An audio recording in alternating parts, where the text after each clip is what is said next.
All right, hello friends. I've just come back from a trip and I thought it might be a great opportunity to give a tour of this edible forest garden that I have designed and installed about 8 years ago. We're here in Greenville, Pennsylvania, USDA hardiness zone 5B. Some say it's 6A now with things getting warmer. So it's pretty cold. We have a super real clay subsoil. When I started this is just lawn, all lawn and real wet. It kind of collects water from other yards because of the topography. I'll just give you a nice quick tour. In this little bed here, we've got a bunch of this American Senna that's a great nitrogen fixer. We have milkweed. Our blueberries are yielding great. There's wild bergamot that's not yet in flower. We have some comfrey, great dynamic accumulator. This serviceberry is doing excellent. I love this thing. It's a bird paradise and a people paradise too. It's yielding so heavily. Over here we've got some more comfrey. It's a great polyculture plant here. Makes great mulch and great medicine.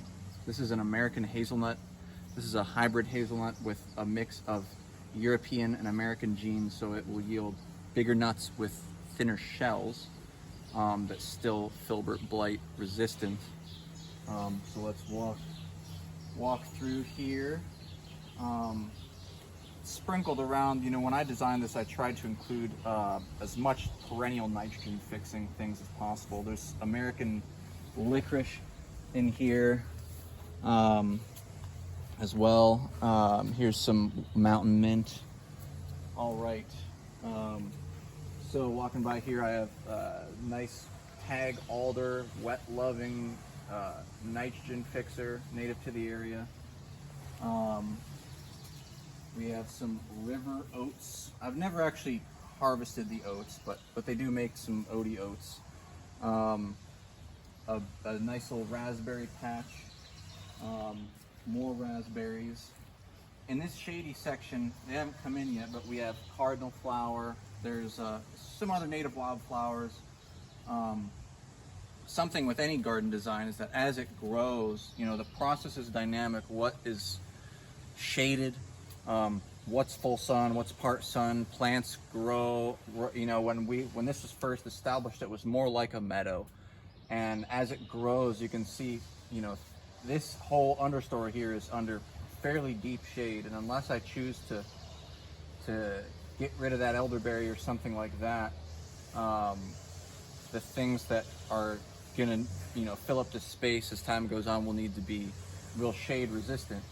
So that's a decision haven't yet made yet. Here's a pawpaw. It yields the largest fruit in North America. We have some native irises here, a little blackberry patch, totally volunteer. I didn't plant any blackberries around here. And you'll notice there's an awful lot of black walnut, none of which I planted. These are all planted by squirrels, and they will serve as fence posts. We have a little fencing around here to keep some stuff up, or just like a little wild aesthetic on the garden. Every forest garden should have a nice wood pile. Tons of insects love to live in there. Part of our ecological balance around here is making sure we have homes for all kinds of insects, so we don't really have much problems as far as one insect causing a big issue. Eating stuff, everything eats everything, and yeah, we just try to keep a home for our predators and stuff. So there's black walnuts they come and they go. We'll chop them down when they get big enough. Here's an elderberry that's doing great. Compost pile, we've just used some, and that is kind of just a rolling cold system. It's simple. Don't really need to manage it too much. All right, you cut that.